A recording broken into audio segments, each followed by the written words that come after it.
Hi friends, here I am going to take the poem Any Woman. Unit 1, Flights of Freedom. This unit comprises of a speech, The Three L's of Empowerment by Christine Lagarde, a poem, Any Woman by Catherine Tynan, which we are going to take now.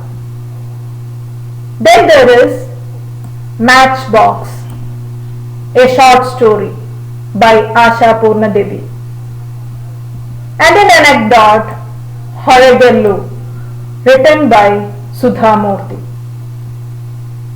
This unit deals with the theme Woman Empowerment.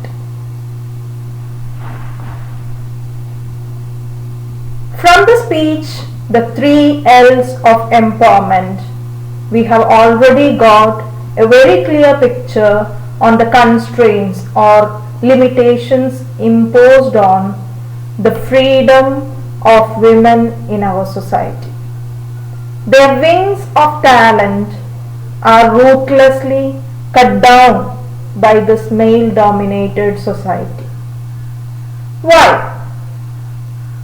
Simply to restrict their flights of freedom, which may enable them to acquire a space of respect for themselves in our society.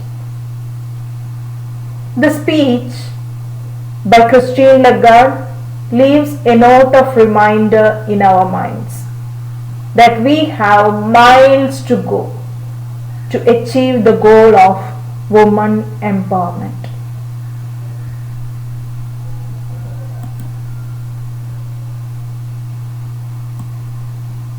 Any Woman. This poem by Catherine Tynan, an Irish-born writer, beautifully brings out the all-embracing and all-loving power of a woman to hold her family together. We know a woman's voice in her own house often goes unheeded, unattended. Surprisingly enough, when she is the only one who toils and suffers day and night for the welfare of her dear and near ones, still we would have to admit regretfully that there is no one in the family to give her a loving glance or a supporting shoulder. Yet we find her very thoughtful and loving in all matters concerning her family. This all-embracing power of a woman is woven very gracefully into the fabric of this poem.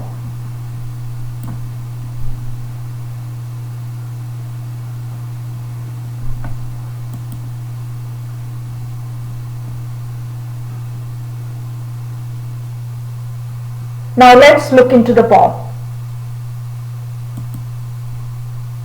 Any Woman. Friends, first of all, I want you to read the poem silently, 3 or 4 times. Here I am going to read it once for you. Listen carefully. I am the pillars of the house, the keystone of the arch am I. Take me away, and roof and wall would fall to ruin me utterly. I am the fire upon the hearth, I am the light of the good sun, I am the heat that warms the earth, which else were colder than a stone. At me the children warm their hands, I am the light of love alive. Without me, cold the hearthstone stands, nor could the precious children thrive. And the tryst that holds together the children in its sacred ring, their knot of love from whose close tether no lost child goes a-wandering. And the house from floor to roof, I deck the walls, the board I spread, I spin the curtains, warp and woof, and shake the down to be their bed. And their wall against all danger, their door against the wind and snow. Thou, whom a woman laid in a manger, take me not till the children grow.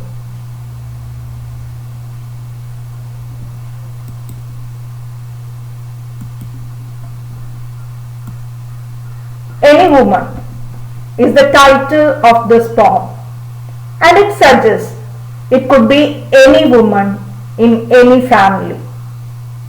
That means the most important and the unavoidable part in a house, the part and parcel. Obviously, it could be none other than your mother. Am I right? Okay. Here we can say a mother who gives her life and blood for the happiness and prosperity of her family gives voice to her innocent thoughts. I repeat, the innocence of an all-concerned mother runs freely from the beginning till the end of this poem. As the speaker, she expresses her thoughts loudly before the readers.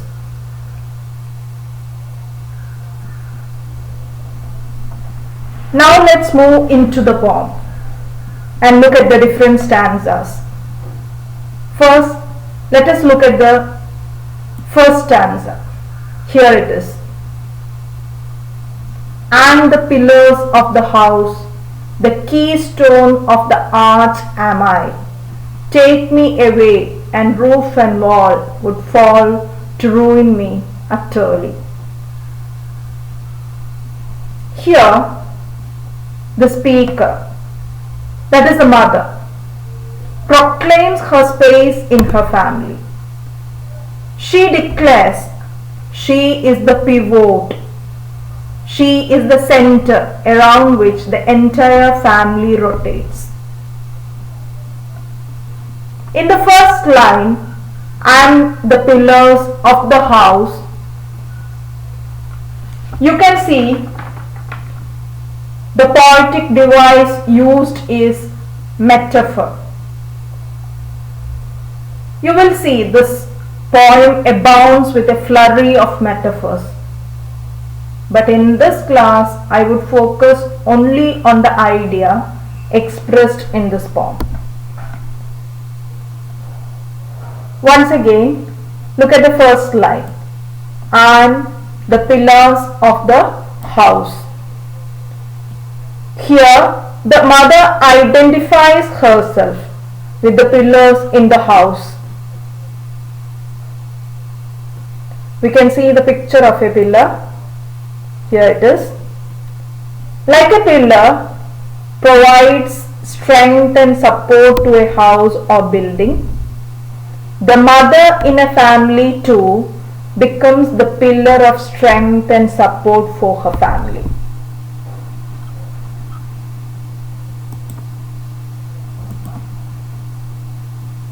Next, see the second line. She says, the keystone of the arch am I, which means the mother is the keystone, the most important part.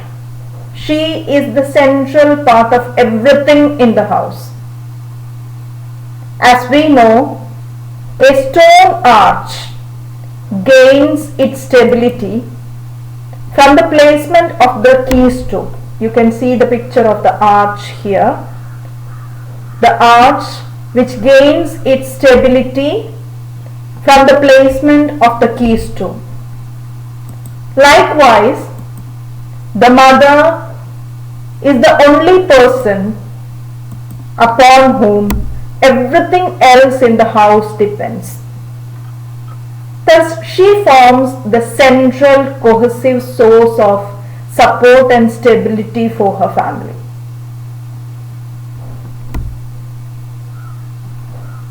Now the last two lines.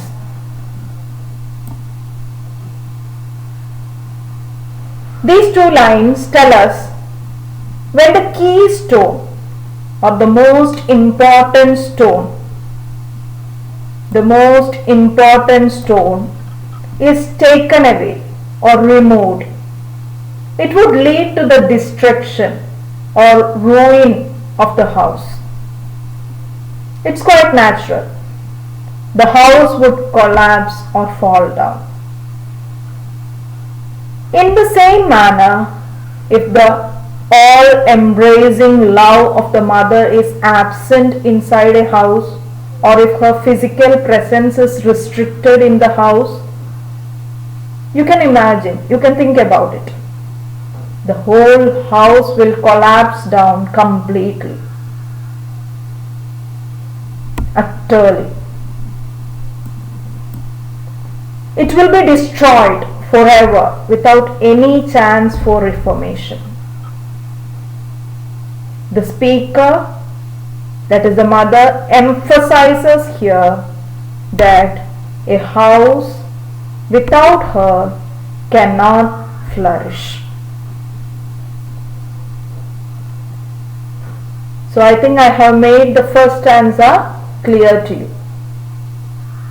Pillar, Tuna, and here is the picture of an arch, Kavadam, doorway, etc. Now look at the second stanza. I am the fire upon the hearth. I am the light of the good sun. I am the heat that warms the earth, which else were colder than a stone. This stanza emphasizes that mother is the source of love, the source of light and comfort. See the first two lines. I am the fire upon the hearth, I am the light of the good sun. These lines express the fact that the fire that burns in the hearth, this is the hearth, fireplace, the fire that burns inside the fireplace warms the room. That is the function of a fireplace. Similarly, the mother with her love warms the entire house and spreads the light of happiness in her family. Now just read the last two lines. These two lines. The last two lines.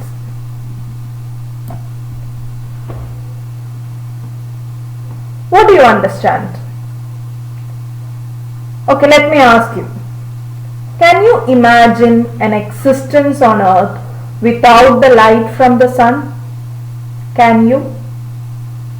No. Yes, it is impossible to live on earth without the light of the good sun. Without the light of the good sun. Because the absence of this light will bring darkness on earth and would adversely affect our life on earth. In the same way, the absence of mother in the house would make it lifeless. The house would become as cold as a stone, colder than a stone. The house would become colder than a stone. What would be the state of the house? It would become cold, means numb, N-U-M-B, be numb. Means എന്തായിരിക്കും ആ കുടുംബത്തിന്റെ അവസ്ഥ? തീർച്ചയായും മരവിച്ചതുപോലെ, ജീവനും ഓജസ്സും ഇല്ലാത്ത ഒരു കുടുംബമായിരിക്കും. That means the state of the house or the family will be, they will be frozen, dead and inactive.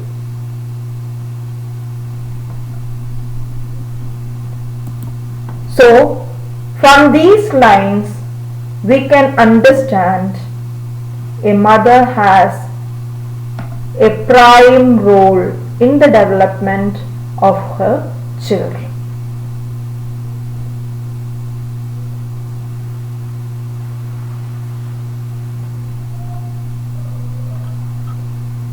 Next, the third stanza. Read the lines given. At me the children warm their hands, and their light of love alive. Oh, what a beautiful line. And their light of love alive. Without me, cold the hearthstone stands, nor could the precious children thrive. These lines tell us that the mother in a house showers her love and care on her children, and the children share and remove their pains, worries, troubles and burden through the light of the mother's love, through the light of the mother's love. Through the mother, the children learn the lessons of love. അമ്മയിലൂടെ കുട്ടികൾ സ്നേഹത്തിന്റെ പാഠം പഠിക്കുന്നു. Thus, the mother becomes a living example for love, for her children, for her family. A living example. അമ്മ കുടുംബത്തിന് ജീവനുള്ള ഒരു മാതൃകയായി മാറുന്നു, സ്നേഹത്തിന്റെ മാതൃകയായി മാറുന്നു. This means through the mother, her children understand the value of love in human life. See, through the last two lines in the stanza, these two lines, the speaker brings another image into our mind. She says, when there is no fire in the fireplace, the hearthstone becomes cold. Hearthstone is the stone with which the fireplace is made. Obviously, if there is no fire inside the fireplace, the stone will remain cold. Similarly, if the children do not get the warmth of the mother's love, it would undoubtedly affect their growth adversely. That is, it has a negative effect on the children's growth. The speaker intends to say that without the mother's love, everything in the house would remain cold. Cold here signifies death. മരണത്തെയാണ് സൂചിപ്പിക്കുന്നത്. It becomes cold, ശൂന്യത, emptiness, etc. So it is clear, without that pure love, children can never flourish or succeed in their life. Without the pure love of the mother, the children in the family cannot prosper, cannot flourish, cannot succeed in their life. That is the power of a mother's love. Is it clear? Okay. Now we are moving to the fourth stanza. Look at this stanza. I am the twist that holds together the children in its sacred ring, the knot of love from whose close tether no lost child goes a-wandering. Here, the mother declares she is the knot or tie, kettu, or we can say the bond or cement that holds and binds the whole family together. She is actually the knot of divine love, godly love. A mother always encircles her family in this sacred ring of love, or divine circle of love. And this bond of love keeps her children on the right path in life. Even when sometimes her child goes a-wandering.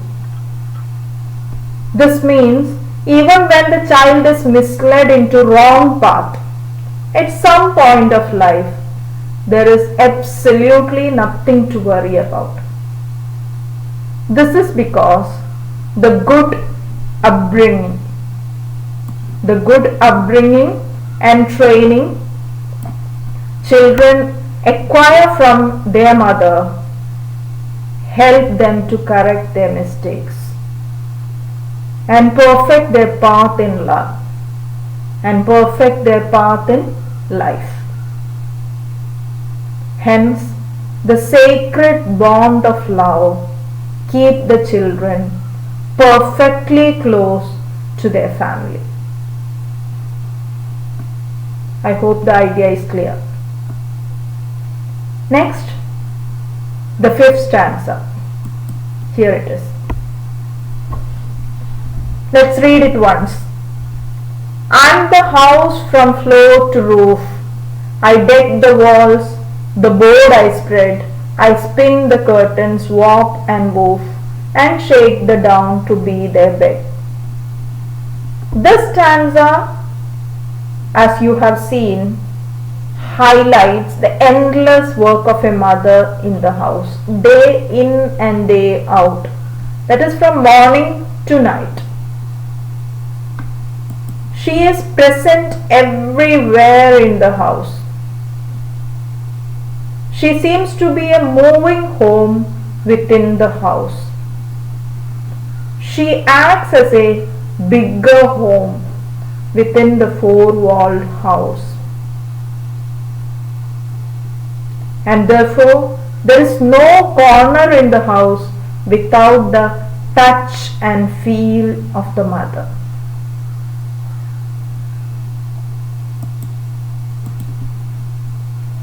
She decorates the wall, spreads the bed for her children to sleep peacefully, spins the curtain, and so on goes her work at home.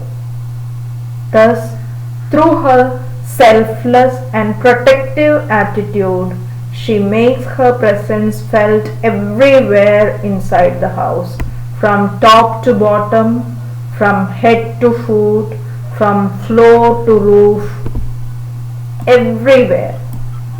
The family can feel the immensity, greatness, dearness and sweetness of the mother. In this way, the mother makes life easy, comfortable, airy and full of light and happiness for her family.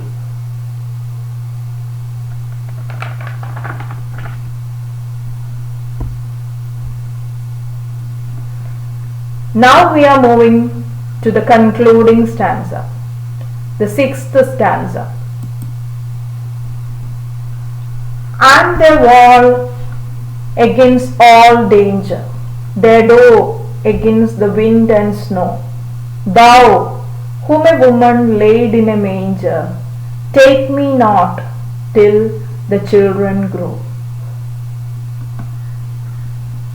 Here in this stanza, the two emotions or the twin emotions, that is magnanimity, Mahamanaskada, and compassion, generosity,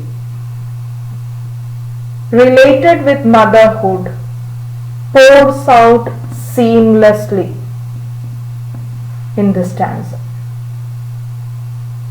The mother here moves on to say that her true love stands as a protective shield or armor against all dangers, hardships, challenges, troubles that the family has to face in life. Like the walls and doors in a house, keep it away from all natural forces and disasters. The mother also declares, with all her mental and physical strength, she will guard and protect her children till her last breath. Now read the last these two lines.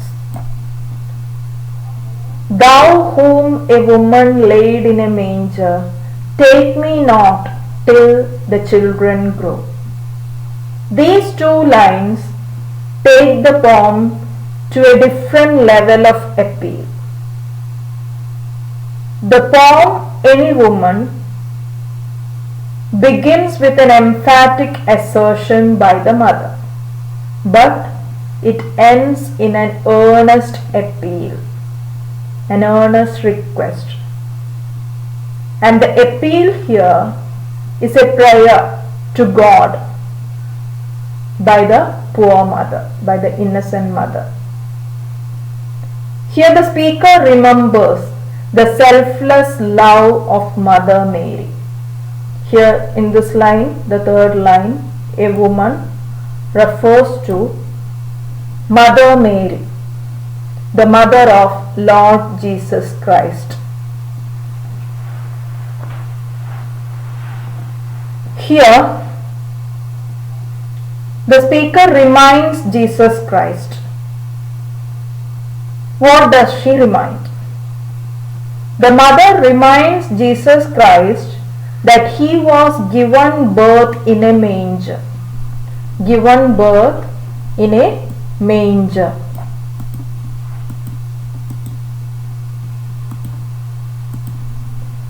See the picture of a manger.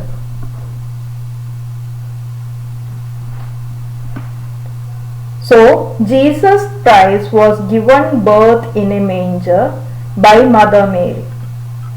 This was as per the God's wish to protect Jesus Christ from the cruel forces on earth. You can see the two angels showering their blessings on baby Jesus Christ.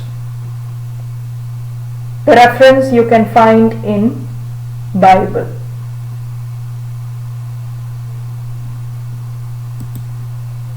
Hence, by giving birth to Jesus in a manger, his mother protects his life.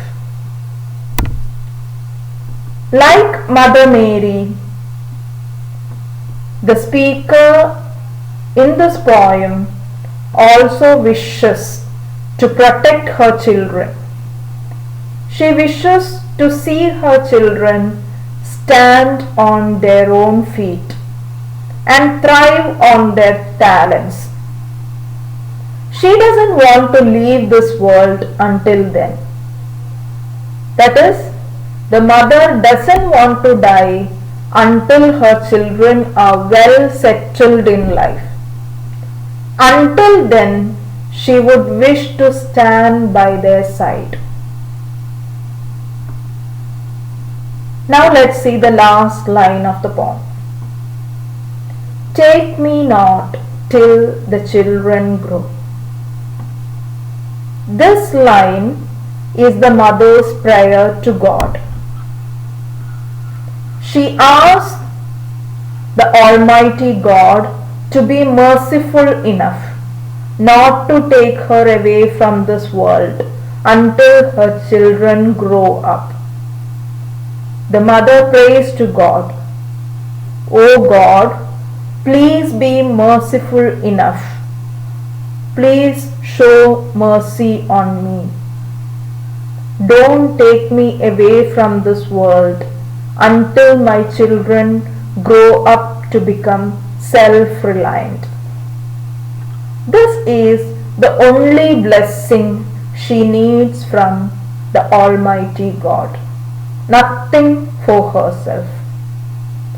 The poem thus closes with the selfless prayer of the mother.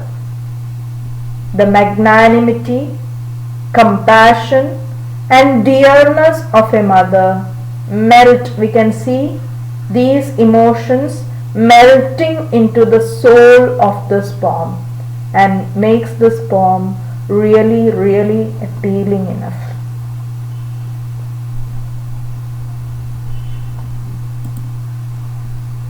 Now friends,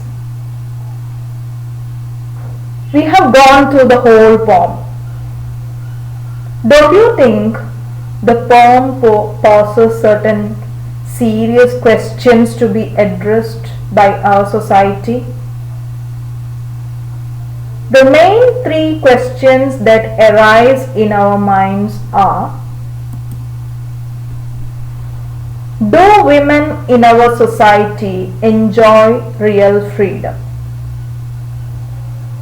Secondly, women support a family, but are they supported in return? And finally, do women share equal status with men?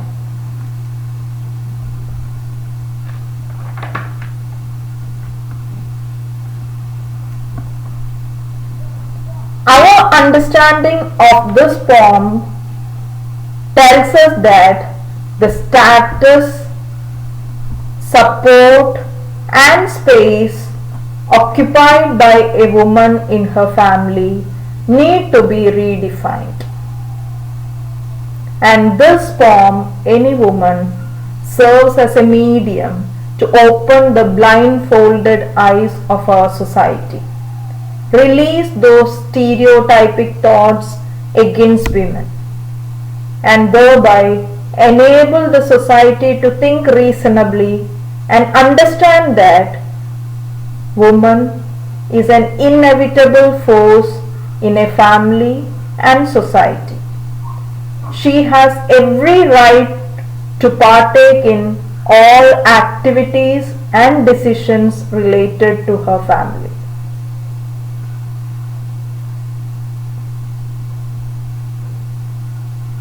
So that was the poem, Any Woman. I conclude my class here.